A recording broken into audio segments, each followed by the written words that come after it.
Hi friends, welcome to my channel. ಆಸೆ ಇವತ್ತಿನ ಸಂಚಿಕೆ ಏನಾಗುತ್ತೆ ಅಂತ ನೋಡ್ಕೊಂಡು ಬರೋಣ. ಸೂರ್ಯ ಮೀನಾ ಇಬ್ಬರು ಕೂಡ ಕೋರ್ಟಿಗೆ ಬಂದಿರ್ತಾರೆ. ಶಾಂತಿ ಅವರನ್ನು ಕರೆಸಿಕೊಂಡಿರ್ತಾಳೆ.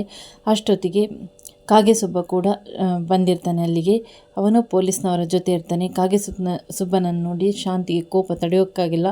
ಅವಳು ಕೆನ್ನೆಗೆ ಬಿಡ್ತಾಳೆ ಅನಂತರ ಹೇಳ್ತಾಳೆ, ಏನು ನನ್ನ ಮಗನ್ನೇ ಸಾಯಿಸೋಕೆ ಬಂದಿದ್ಯಾ?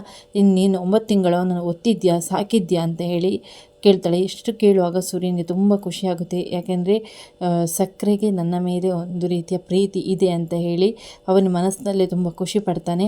ಅನಂತರ ಕಾಗೆಸುಬ್ಬನ ಹತ್ರ ಹೇಳ್ತಾನೆ, ಹೋಗು ನಿನ್ನ ಜೈಲಿಂದ ಬರೋವರೆಗೂ ನಾನು ಏನೂ ಮಾಡೋದಿಲ್ಲ.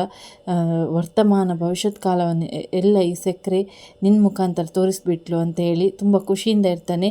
ಅದಕ್ಕೆ ಕಾಗೆಸುಬ್ಬ ಹೇಳ್ತಾನೆ, ಸೂರ್ಯ, ನಾನು ನಿನ್ನ ಜೈಲಿಂದ ಬಂದ ಮೇಲೆ ನೋಡ್ಕೊಳ್ತೇನೆ ಕಣೋ ಅಂತ ಹೇಳಿ ಹೇಳ್ತಾನೆ. ಹೋಗು ಅಂತ ಹೇಳಿ ಸೂರ್ಯ ಅವನನ್ನು ಬೈದು ಕಳಿಸ್ತಾನೆ. ಆನಂತರ ಸೂರ್ಯ ಸಕ್ಕರೆ ಹತ್ರ ಹೇಳ್ತಾನೆ, ಸಕ್ಕರೆ ತುಂಬ ಥ್ಯಾಂಕ್ಸ್ ನಿನಗೆ, ನನ್ನನ್ನು ಕೂಡ ನಿನ್ನ ಮಗ ಅಂತ ಒಪ್ಕೊಂಡ್ಬಿಟ್ಟೆ ಅಂತಲ್ಲ ಹೇಳಿ ಅಂತೇಳಿ. ಆಗ ಸಕ್ಕರೆ ಹೇಳ್ತಾಳೆ, ನನ್ನ ಕೆಲಸ ಆಗಬೇಕಾದ್ರೆ ನಾನು ಯಾರನ್ನು ಬೇಕಾದರೂ ಕೂಡ, ಯಾರ ಕಾಲಿಗೆ ಬೇಕಾದರೂ ಕೂಡ ಬೀಳಲಿಕ್ಕೆ ನಾನು ರೆಡಿ. ರಾಹು ಕೇತುವನ್ನು ಕೂಡ ದೊಡ್ಡಪ್ಪ ಚಿಕ್ಕಪ್ಪ ಅಂತ ಅಂದ್ಕೊಳ್ಳುವವಳು ನಾನು, ಹಾಗೆ ಹೀಗೆ ಅಂತ ಹೇಳಿ ಬಿಲ್ಡಪ್ ಕೊಡ್ತಾ ಇರ್ತಾಳೆ. ಅದೇ ರೀತಿಯಾಗಿ ನನಗೆ ನನ್ನ ತಾಯಿ ಸೆಂಟಿಮೆಂಟ್ ಇದೆ, ಹಾಗೆ ಹೀಗೆ ಅಂತ ಹೇಳಿ ಹೇಳ್ತಾಳೆ. ಬಿಡ್ರಿ, ಆಗ ಮೀನಾ ಹೇಳ್ತಾಳೆ, ಬಿಡ್ರಿ, ನಿಮ್ಮ ಮೇಲೆ ಮಮಕಾರ ಇದೆ ಅಂತ ಆಯ್ತಲ್ಲ ಅಂತ ಹೇಳಿ ಹೇಳ್ತಾಳೆ. ಅಷ್ಟೊತ್ತಿಗೆ ಕೋರ್ಟಲ್ಲಿ ಹಿಯರಿಂಗ್ ಇರುತ್ತೆ. ಮನೋಜ್ ಮತ್ತು ರೋಹಿಣಿಯ ಡೈವರ್ಸ್ ಕೇಸ್ನ ಬಗ್ಗೆ ವಾದ ವಿವಾದಗಳು ನಡೆಯುತ್ತೆ.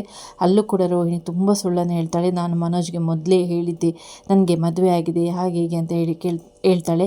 ಆಗ ಲಾಯರ್ ಕೇಳ್ತಾಳೆ, ನಿನ್ನ ಬಗ್ಗೆ ವಾದ ಮಂಡನೆ ಮಾಡುವವರು ಯಾರಾದರೂ ಇದ್ದಾರಾ ಅಂತೇಳಿ.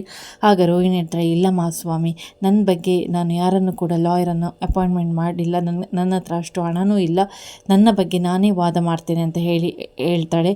ಅದಕ್ಕೆ ಜಡ್ಜ್ ಕೂಡ ಪರ್ಮಿಷನನ್ನು ಕೊಡ್ತಾರೆ. ಅದು ಕೂಡ ಲೀಗಲ್ ಅಂತ ಹೇಳಿ ಪರ್ಮಿಷನನ್ನು ಕೊಡ್ತಾರೆ. ಅಲ್ಲೂ ಕೂಡ ರೋಹಿಣಿ ತುಂಬ ಸುಳ್ಳನ್ನು ಹೇಳ್ತಾಳೆ. ನಾನು ಈ ಥರ ಮಾಡಿದ್ದೆ, ಹೌದು, ನನಗೆ ಮೊದಲೇ ಮದುವೆ ಆಗಿತ್ತು, ಎಲ್ಲ ಅವಳ ಘಟನೆಯನ್ನು ವಿವರಿಸ್ತಾಳೆ.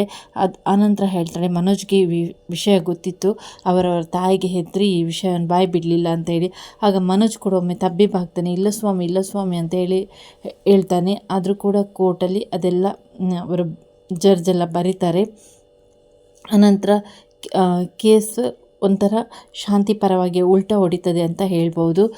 ರೋಹಿಣಿ ಅಲ್ಲೂ ಕೂಡ ಅವಳು ಚಾಣಾಕ್ಷ ಬುದ್ಧಿಯನ್ನು ತೋರಿಸ್ತಾಳೆ, ಎಲ್ಲರನ್ನು ನಂಬುವ ಹಾಗೆ ಮಾಡ್ತಾಳೆ. ಅದೇ ರೀತಿಯಾಗಿ ಶಾಂತಿ ಅಲ್ಲಿಂದಲೇ ಕಿರುಚಾಡ್ತಾಳೆ, ನಿನ್ನನ್ನು ಇವಾಗ ನಾನು ಸಾಯಿಸ್ತೇನೆ ಕಣೆ, ಅಯ್ಯೋ ಇಷ್ಟೊಂದು ಸುಳ್ಳು ಹೇಳ್ತೀಯ ಅಂತೇಳಿ. ಆಗ ಸೂರ್ಯ ಮೀನಾ ಇಬ್ಬರು ಹೇಳ್ತಾರೆ, ಸಕ್ಕರೆ ಸ್ವಲ್ಪ ಸುಮ್ಮನಿರು ಅಂತ ಹೇಳಿ. ಆಗ ಸಕ್ಕರೆ ಸ್ವಲ್ಪ ಸುಮ್ಮನಾಗ್ತಾಳೆ. ಮತ್ತು ನೆಕ್ಸ್ಟ್ ಹಿಯರಿಂಗ್ ಇರುತ್ತೆ. ಆನಂತರ ಶಾಂತಿ ಲಾಯರ್ ಹತ್ರ ಬಂದು ಕೇಳ್ತಾಳೆ, ಮೇಡಮ್ ಅವರೇ ಡೈವರ್ಸ್ ಸಿಗ್ತದಲ್ವಾ ಅಂತ ಹೇಳಿ.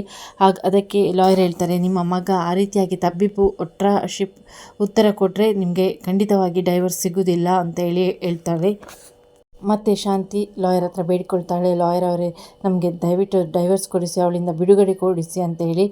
ನೋಡುವ, ನೆಕ್ಸ್ಟ್ ಹಿಯರಿಂಗ್ ಇರ್ತದಲ್ವ, ಆವಾಗ ನಿಮ್ಮ ಮಗನ ಹತ್ರ ಸರಿಯಾಗಿ ಮಾತಾಡಲಿಕ್ಕೆ ಹೇಳಿ ಅಂತ ಹೇಳಿ ಹೇಳ್ತಾಳೆ.